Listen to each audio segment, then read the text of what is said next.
Toleration, be the love. Before pride and exaltation, be the love. Be the love. You are listening to Be the Love, transcending through the shadows into a higher state of consciousness. We are souls on the journey, opening up the conversation to heal, awaken, and connect ourselves and the planet to a higher vibration of love frequency. It starts with you. Everything you need is within you. This is your time. I am Stacy Musial. And I am Sam Fernandez, and we are your co-hosts at Be the Love podcast. Thank you for tuning in and ascending with us. Hop on board the Ascension Bus. This is Jules DeVito from Highly Sensitive Humans. This is Katie Jo Holton. We are Michael and Jamie Thornhill at Casa Galactica.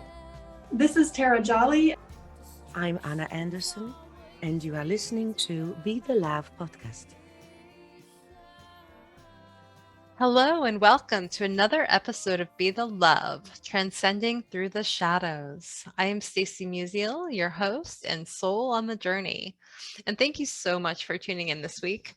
And if you enjoyed listening to our show, we would be absolutely so grateful for a 5-star written review on iTunes. Reviews really help the show become more visible and spread the word to others. And if it feels safe for you, I'd like to begin to take a moment to get centered with us. I'd like to begin by inviting you to take a beautiful cleansing breath in through your nose and out through your mouth, letting go of anything that's keeping you from being present. And take another breath in through your nose, breathing in calm, peaceful, loving energy, and breathing out anything you're ready to release in this moment.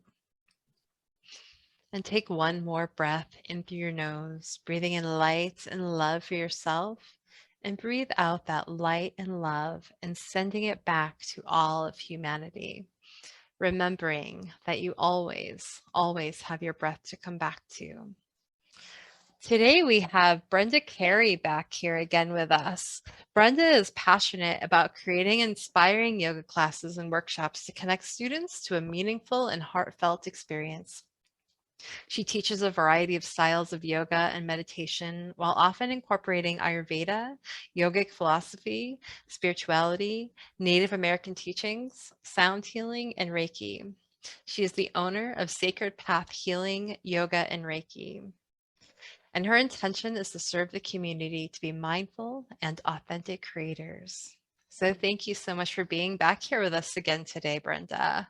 Thank you, Stacy. It's so great to be back. Yeah, and I'm really excited about our topic today. It's such a fun topic, and that is the topic of Sankalpas. And so many people make New Year's resolutions this is the time of the year when people are really stepping into that and wanting to have a new year and new goals and new energy. And, so there's a lot of people that struggle with following through with their resolutions. So shifting that energy to think about it in a Sankalpa way, I think I'm really excited to dive into this to give maybe people a new way to look at their New Year's resolutions or their life goals. And so I'm wondering, just to get us started, if you could tell us a little bit about what a Sankalpa is. Yes, I would love to be able to share that. So a Sankalpa, I always say it's like the yogi's version of a New Year's resolution. But instead of like in a resolution, it comes generally from a place of lack, comes from this place of, I need something outside of myself to make me feel whole and to fill the void. The Sankalpa, which roughly translates in Sanskrit to a vow to our highest self or our true nature. And so the yogi looks at this through more of a heart-minded. So from this energy of self-love and compassion and a lot of grace. And it's developing a sort of overall theme for our year. And so I start every year. Actually, I've already started the process about the month before, into diving in and creating this Sankalpa statement. Sometimes it's nicknamed as our heart's deepest desire. And it comes again from the energy of love, and I am already complete. I don't need anything else outside of myself, to fix me or to make me better.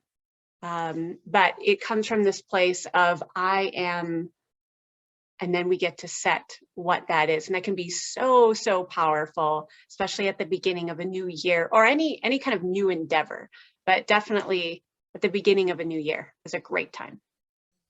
I love that, because it's really, you're setting the intention of how you want to be in the world or in your life, and how you're going to show up in the world. And when you can have that, say, key phrase or key word to come back to, it's really acts like an anchor. Yes.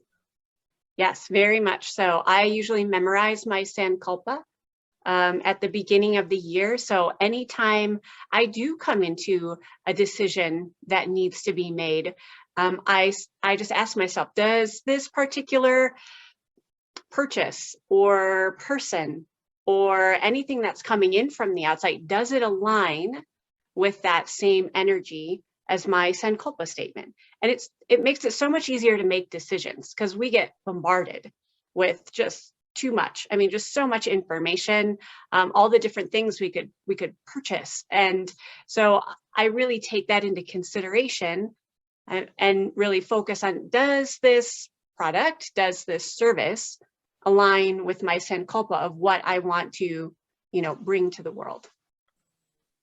I love that, because I think, in this world that we're living in, there's so much information always coming toward us, so many programs and books, and, like me, I don't know, like I can get so overwhelmed really quickly, because I have so many interests, and I'm like, when I'm looking into new things, there's like a new program I want to do, or that, or this, and I want to do it all. And it's, not possible to do everything all at once. I mean, I have a lifetime to do those things, but to have a year, say, like, it helps to really connect to that. So can you give us like an example, like how you've used Sankalpas in your own life, and maybe like what that's looked like to bring that back to center for you? Sure. So for many years, I struggled with an autoimmune condition, and I would come to the beginning either of the new year or a new program that I was going to try to help, heal my body. And so often, without my Sankalpa, I would come into this with a very needy kind of feeling, and this idea that I needed to be fixed, or I just wasn't enough as I was. And so it became like this discord between what I really wanted, like my heart really wanted to be healed and whole and have the energy, but yet where I was coming from was this place of lack. And that's so often how resolutions are devised. I feel like, I have this problem because I'm not enough, or I need to be something more. And here's this outside thing that's going to come in and quote unquote fix me or fix my problem. And so as I started to shift my mindset, and I created a Sankalpa, and my Sankalpa was very simple at that time. It was, I love my body and I listen to its wisdom. And I would just say that before I approached any kind of, the next diet book or autoimmune protocol or next expert. And I would just sit with it and be like, okay, so I know that I love my body, and it has this wisdom. And does this particular book really align with, my own inner wisdom? And I'm not saying everything, turned out perfectly, but it gave me an opportunity to really sit with, okay, what do I really want? And is this the best approach? And it also gave me permission to say, well, no, it's not. And that's okay. Or maybe it's a not yet. And so I started approaching my healing from the mindset of a healthy person. And that's a huge crossover. because after all the labels and diagnoses I had been given, I wasn't thinking in a place of I love my body. I was thinking from this place of, well, this doctor told me there was something wrong. And so that was my mindset. And I really sort of embodied that in my heart. And so I lived from this perspective of, well, there's something wrong with my body and there's something wrong with me. And so as the Sankalpa really began to work into, and I worked from that place of I love my body and it has its own wisdom, then I was able to make just more informed choices, not out of a sense of panic or desperation. And I could say no to the things that were not a good fit.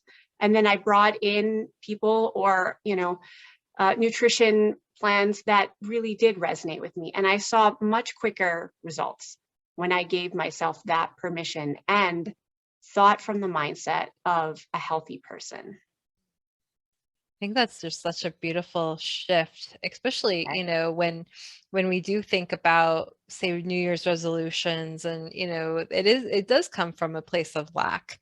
I'm, need to lose weight. I'm not good enough unless I, do this, or, but shifting that perspective can really open up the heart space, the heart centered, and, space to move forward in a loving and gentle way. Because I think too, as I'm talking about this, it's really the New Year's resolutions is so masculine focused, and it's that energy of what we've been conditioned to do in our world and our culture, not right or wrong, it just is. But it is but coming in from a feminine perspective, where we can really embody the feeling of wholeness.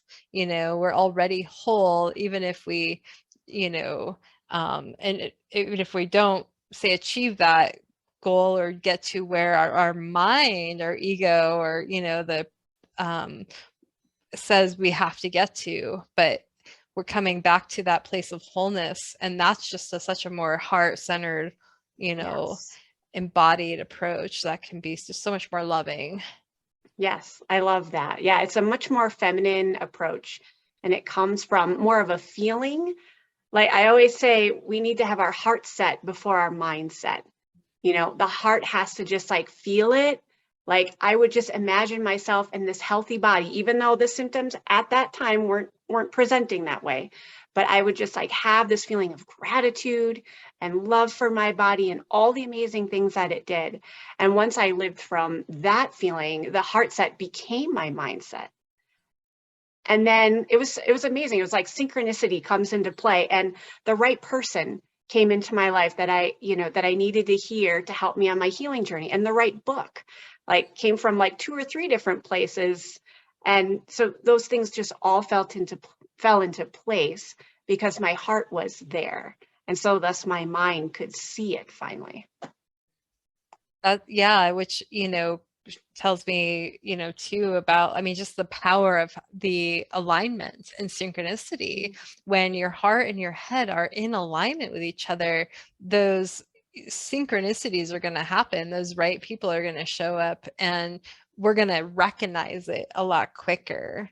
Right. They might be showing up, anyways, but we might not recognize it because our head is saying, well, no, that's not the right person, or that doesn't, and so we go into that analytical mind. But when the heart and the head are aligned, there's so much power in that. Yes, it's very empowering. Because instead of me giving away my power to, the next diet I think is going to work, or the next person I think is going to help me, it's me choosing those things. So it's just the energy is in a different direction. I love that. Do you have any specific tools that you use to align your head and your heart? I do.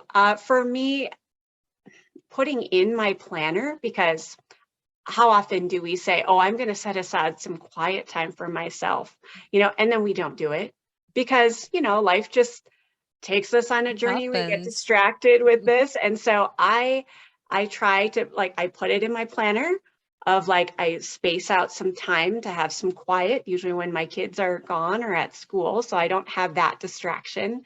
I set up a sacred space, a space where there's not a lot of distraction. I put my phone away. For me, it's journaling.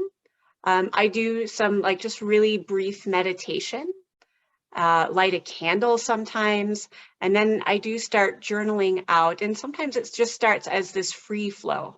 And it might be something like, here are my highlights of this past year. And it puts me in this place of gratitude and just all the blessings and the memories. And so that becomes the driver, that starts this process of what were the really, amazing things that happened this year. And it can be small things too. And so it's setting a sacred space. It's journaling for me. And then I start writing kind of this free writing of highlights. And then I do shift into like lower lights, or what were my challenges this year? And to begin to see those challenges, not from this victim mindset, but from this mindset of, did I learn something about myself or about other people from that? I realize that can be really challenging when we feel really stuck or just, deep in a particular challenge or pain. But hopefully my meditation that I just did before and just some centering can help me look at these challenges as opportunities for growth. Yeah, I think there's so much value in that, when we can really look back at the previous year and not only look at what went well, because I think, we underestimate how much can really happen in a year. And, I know for me, like sometimes I'll look back and I'm like, oh, that year it didn't feel like I did a lot, but then I'll like go back each month and I'll write everything down. I'm like, wow, I accomplished a lot and I did a lot more than I thought I really did, and I'm really paying attention and taking the time to reflect on that. But then also, yeah, those challenges, okay, so what did this year teach and how can you move that forward? Because then you're stepping out of that victimhood of like, oh, well, this this happened and that happened. And, every year I think brings challenges. Mm-hmm. And so we, in order to really step into our own empowerment, it's important to, I think, look at the challenges and the lessons, and the gifts from those lessons, because each challenge brings that, and when we truly step in and look, we can truly evolve as souls, I believe. Yes. Yeah. It like you mentioned, it's definitely shifting from this mindset of life happens for me instead of life happens to me. Mm-hmm.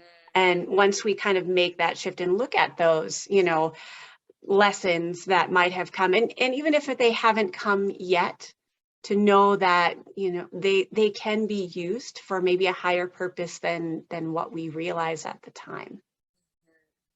Absolutely. And yeah, what those lessons, sometimes it's hard to know at the time what each moment is for, but looking in hindsight, recognizing every step on your path, there's absolutely no mistakes to them. Yeah, very true. So usually after some journaling of like highlights, lowlights, giving myself some time to reflect on both of those, then I start to dive, after I've revisited those sometimes several times, then I dive into, well, what do I really want? Like, and initially it might be surface things. I'm actually not opposed to having goals at all, or if someone wants to do resolutions, I think that can be a great start, even if they're surface level. Maybe it is losing weight. That's a very popular one at the time of the year. Or maybe it is financially related, or switching jobs, or organizing is another very popular one. And I can start with those, and then I work in a little bit deeper. And I tell myself, well, let's say I already, let's say I already had the job that I wanted with the money that I wanted, then how would I feel? And I think that's the key that we mentioned before. How would I feel if this desired outcome already happened?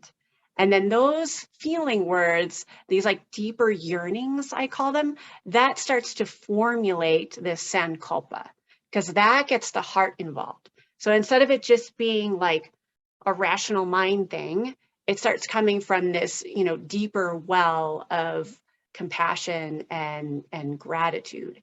I always love this statement. I know Wayne Dyer's kind of famous for this. He says, it's not about what you want, it's about who you become, or who do you want to be. And those qualities and characteristics will draw in the events or the situations or, the outcomes that you're looking for. And that's kind of what a Sankalpa does. It really brings in, like, who do I want to be for this new year? And if it is, a new job with more income, then I want to be abundance. And everything that I think about is going to be from this lens of I am abundant, I have all that I need and then some. And that even includes myself. So I am enough is a really great Sankalpa statement. And then again, when we live from that heart set, and then we start to see it through that perspective. And that's how a Sankalpa just can really benefit what starts out to be surface level goals, but takes it like this level deeper into yearnings. Yeah, I love that, because when we truly visualize who we want to be, and when when our mind creates a vision for that, our body follows, our heart follows that, right? That's why vision boards have become so popular, because, we can create a vision and we know what that vision looks like. And the more we look at that and create the feeling associated with it, the more our brain and our body are going to find ways to create that in our life. And so the same with, like, when we step into even just like that characteristic or that word. I know I've done a lot of that too. I'll choose a word at the beginning of the year and find ways to create that in my life. Like one year, I know my word was vulnerability. That was really tough for me for a long time, to be vulnerable. And I had to really step into that and open up and really explore what was keeping me vulnerable. But then I cultivated that feeling of vulnerability. And every time I would get, feelings of maybe shame was a big one that came up for me whenever I was vulnerable. I'm like, oh, why did I share that? Or like there's that, like, Brene Brown talks a lot about that cycle. And that was, certainly I experienced a lot of that. So every time I went, I was vulnerable and I recognized about those feelings of shame, I was so aware of it, and then based on, Joe Dispenza's work, because I, love Joe, and, he was always like, become so aware of it that it doesn't bypass your awareness anymore. So I would use that and and then I would, okay, I'm going to be vulnerable. This is like safe. I am safe now. It might not have been safe in my past, but it's safe now to be vulnerable. And so I cultivated that feeling, okay, I am going to put myself out there, and pretty soon, like, it felt safer and safer because I was cultivating that within my body again, or allowing myself to be in that space. So there was like the energy, feeling the energy of vulnerability and protecting myself in a way that helped me also feel safe in that space. If that makes sense. Yes, very much so. Such a powerful process when you can step into the energy of that and really visualize, okay, well, what does a vulnerable person feel like? And that's a big one for, I think, a lot of people. Yes, very much so. And I love how you added the word safe. Like, it is safe to be vulnerable. And I think that is just a very key word, to feel safe and grounded, to know that, you know, we are held in love. That those are very tangible ways to make a Sankalpa real, even through the darkness of shame, like you mentioned.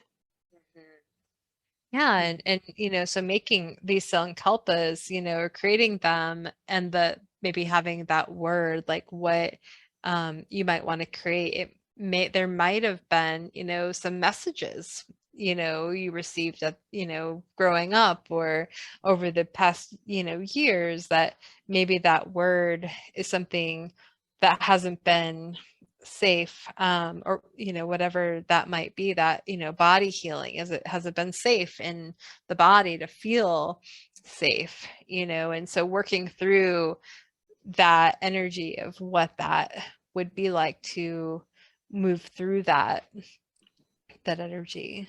Yes, very much so. And I usually tell my students, there's really only 2 rules to Sankalpa. It's not that I'm a big one for rules, but it just helps move the energy more forward. The first rule is just simply, it needs to be a positive statement. So it's not a don't, like, don't eat that cake. You know, it's not that, it's not like a no statement. So positive statement, and it's phrased in the present tense. And I think this one's probably the most important, because for me, when I was on this very deep healing journey, I kept saying, I will heal my body. And I think my brain took that as, okay, well, that's sometime in the future. And I needed to embody it now and feel it in the now, like fully present. And to me, that's really important. So I always say, be mindful of the verbs that you associate with it. So it's like an I am, or I radiate, or, you know, something that puts you in the now, and just repeat it to yourself, even if it doesn't initially feel true. Just repeat it to yourself over and over, and then it does start to sink in slowly but surely. Yeah, I love that, because, well, the now statements are, you know, the present moment, you know, really that's a huge one, you know, for recognizing that we are it now. It's not somewhere in the future, but when you can cultivate that in the present, you are more, you know, you're identifying it. It's your I am presence.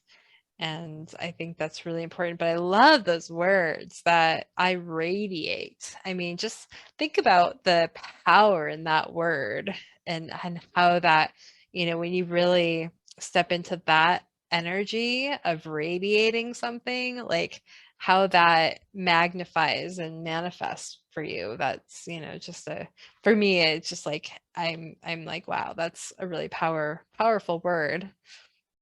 It is. It's meant to be empowering, for sure. So I have a Yeah. question for you, since I feel like you've asked me most of the questions. Sure. Because I know you're a very introspective person like myself, and I'm just wondering, have any like words or synchronicities come up for you that you are like starting to form a theme or a Sankalpa for this upcoming new year? Has anything come to you yet? That's a great question, because I've been doing a lot of reflection on that, and my word this year, one of my words, but like the main word is trust.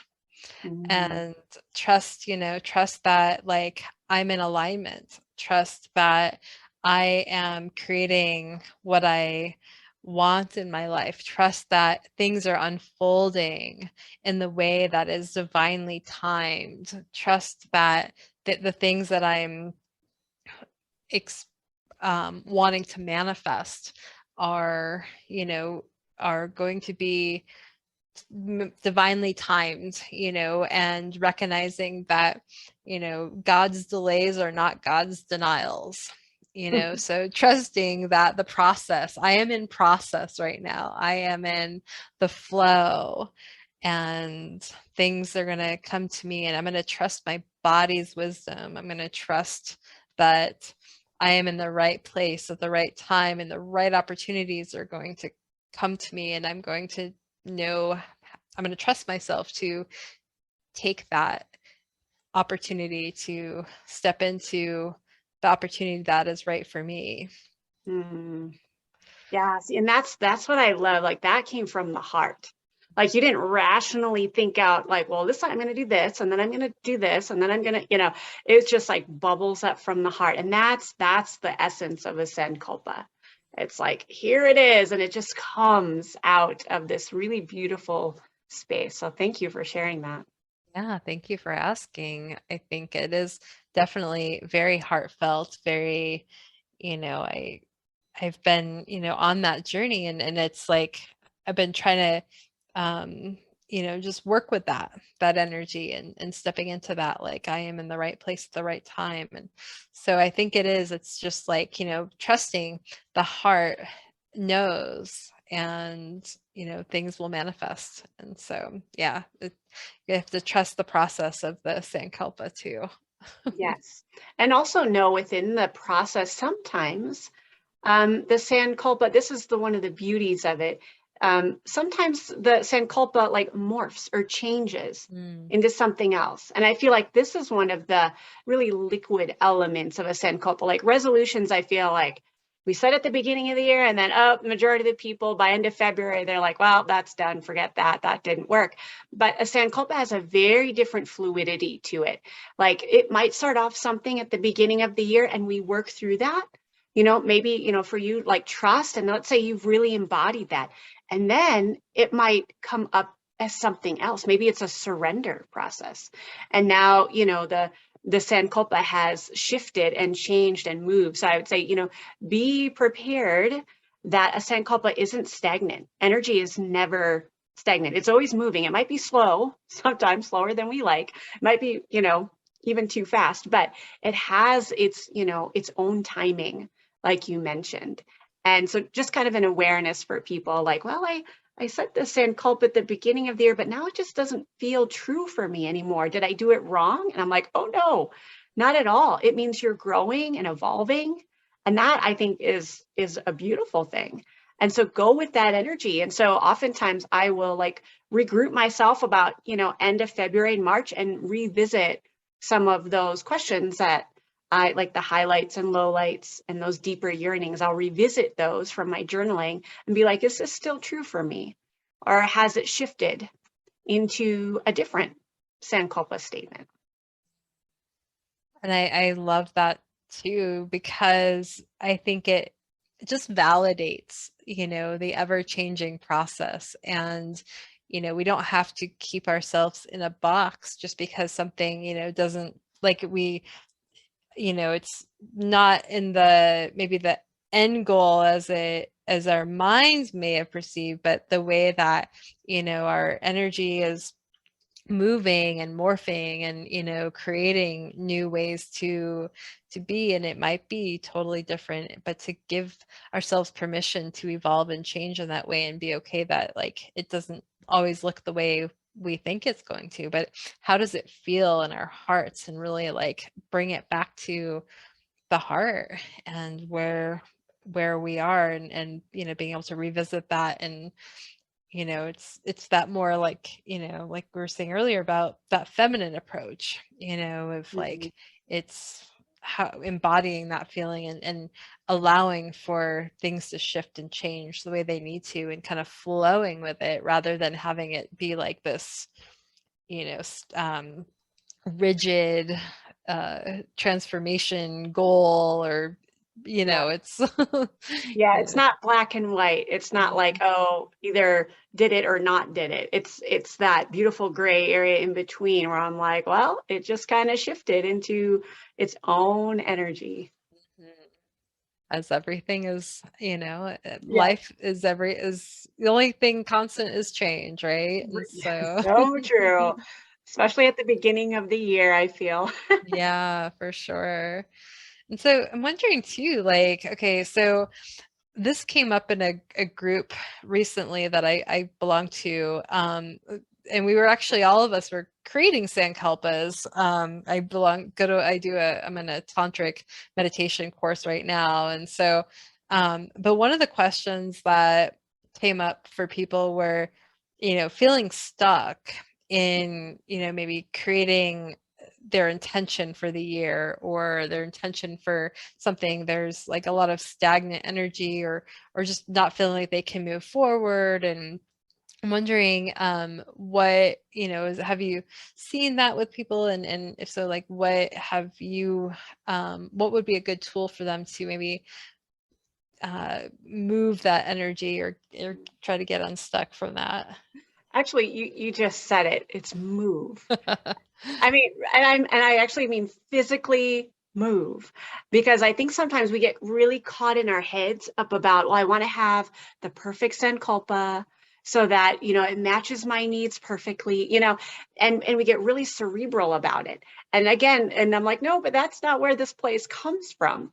And so if we start feeling like, I don't know, like, I don't know what I really want. I don't know what my yearnings are. And I would say, it's okay. It will come to you. Again, you mentioned trusting the process. Like it will come, And so oftentimes I'm like, go out in nature for a walk or go dance around your house, like move your body, move your energy, because so often we forget we have a body because we're so like stuck in our minds about things.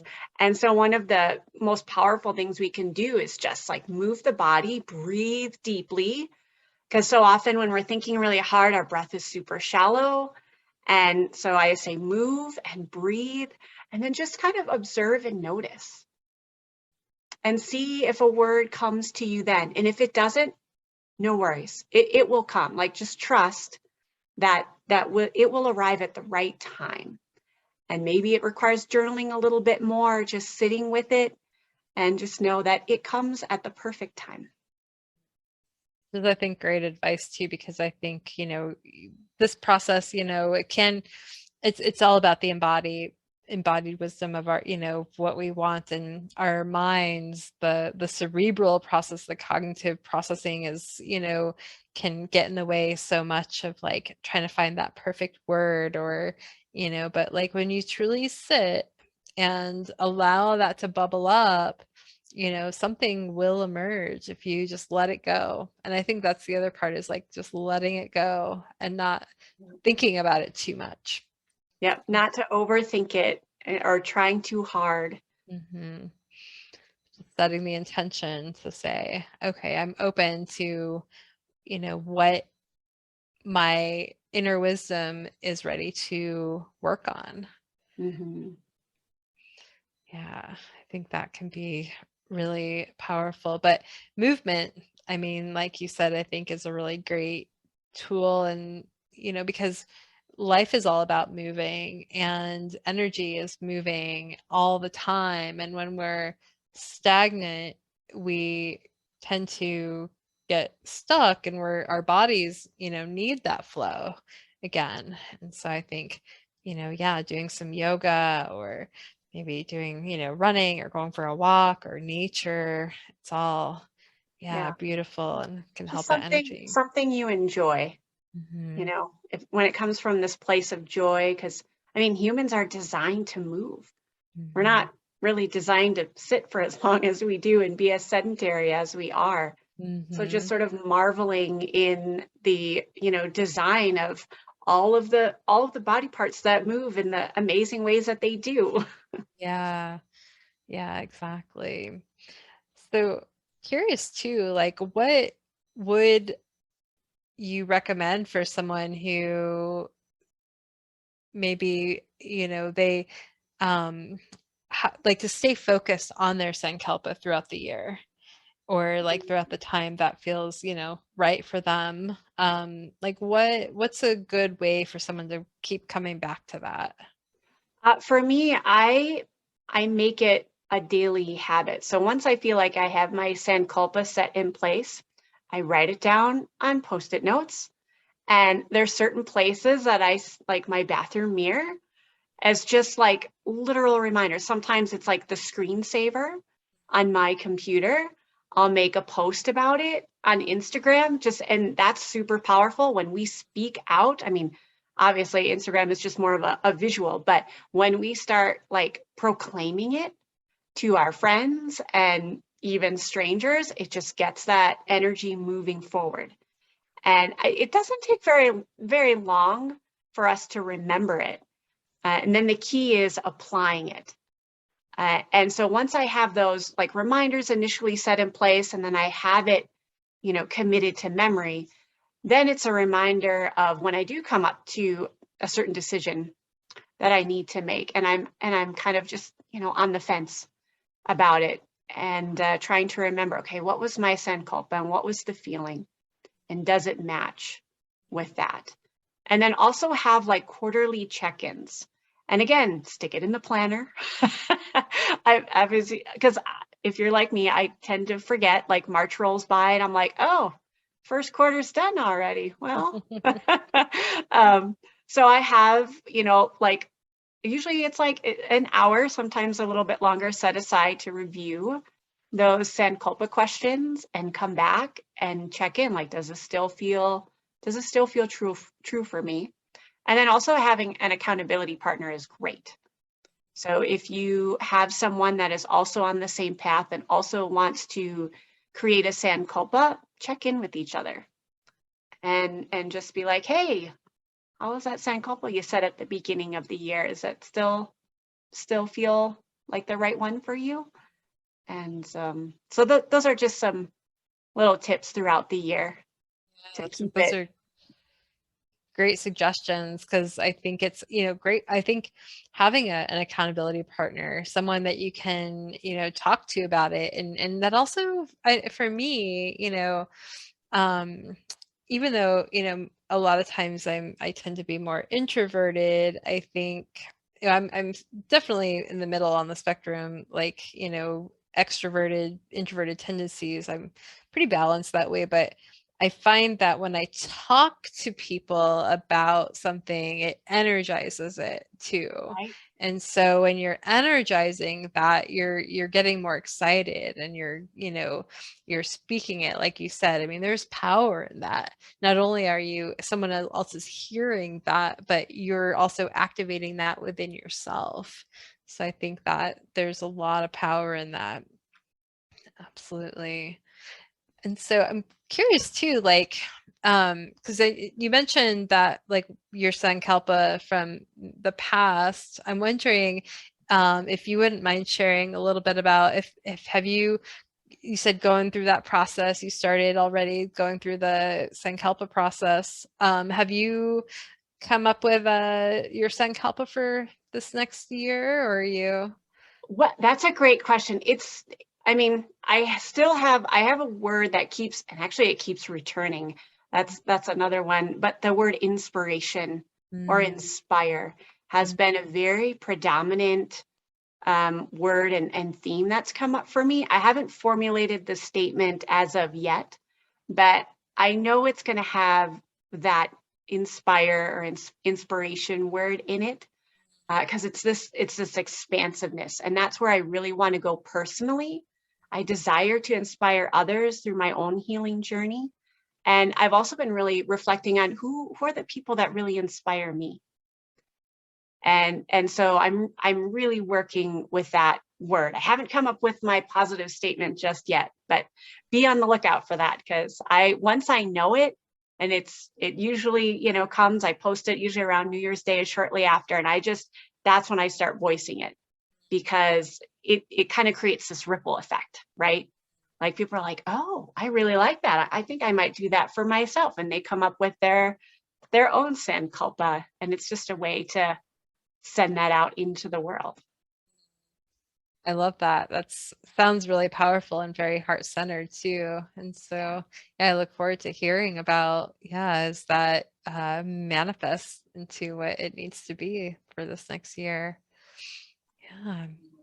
So I'm wondering if you could tell our listeners what you are currently working on and how they can find you. I would love to be able to do that. So my business is Sacred Path Yoga and Reiki, and that is the website where you can find, I have a Sankalpa journaling guide on there that you can easily download. And it's basically the journaling questions that I go through every single year to help formulate my, positive, usually very short, in the present moment Sankalpa statement. And so you can download that from my website at sacredpathyogaandreiki.com. And I also have an upcoming healing yoga with the 5 elements online series, which I'm really excited about. And so this is for individuals who look to the qualities of nature. So the 5 elements, these are steeped in the tradition of Ayurveda. So we're talking about air, air, space, earth, water, and fire, and how we embody these qualities that we see out in nature that are also within us. And through this process of yoga and breath work and some introspective journaling, we come to this healing place. And so that's a 5-week series because we spend 1 class per element. And so if that is something that resonates with you to help kind of bring your Sankalpa into more fruition, to help refine it and really dial it in through the elements of nature, that also might be of interest to you as well. That sounds really fascinating. I love that. And how we can really, create tangible, how it can make those elements more tangible. Yes, we can learn so much when we synchronize with the different elements in nature, what we see out in the world and what also we contain as a sacred container within ourselves. As within is so without. Yes, yes. And so, yes, and I can add those to the show notes as well. So I will add your links there. So thank you so much for being here today, Brenda. It's been so much fun talking about Sankalpas. And I know, I'm so excited. I actually get really excited when the new year comes, and because I know the energy just moves, and it's an inspiration for me to see what other people come up with for their heart's deepest desires. Absolutely. It is one of my favorite times of the years too. I've got a lot of traditions like this that I bring into my own life too. And it's just so much fun just coming, into that heart space and, really creating your year and, recognizing the empowerment that you have to design and create your life, create your year, and how much, passion and purpose can go into that. So thank you so much for listening to our show. Stay tuned for more episodes being released on Mondays at 5:55 a.m. Mountain Standard Time. And if you've enjoyed listening to our show, we would absolutely be so grateful for a 5-star written review on iTunes. And of course, please share the love by sharing it with your friends. And if you want to support the work that we're doing, please consider making a donation to our show by visiting our Patreon website at patreon.com/Be the Love Podcast. And until next time, love yourself, love each other, and love the world. We love you. We at Be the Love Podcast are honored to be supporting the Kamoti Foundation, which is a nonprofit organization in Uganda that is working to build a school that will promote and support healthcare, education, skills development, feeding the hungry, human rights, and environmental defenders. Their goal is to work with young mothers and single mothers, street children, and vulnerable families who lack nurture as they guide them to become productive individuals, which will lead to a productive generation. Please see our show notes on how to become a donor, mentor, volunteer, or sponsor. Thank you, Heather Lynn, for providing us with your beautiful song to accompany our show, Be the Love. If you would like to learn more about Heather Lynn and her music, please visit her website at heatherlynnmusic.com. And thank you, Chrissy Grace at Leading Edge Productions for the beautiful design and graphics. And thank you for tuning in. And until next time, we are souls on the journey. And thank you for hopping on the Ascension bus with us. And remember, there is always a seat for you.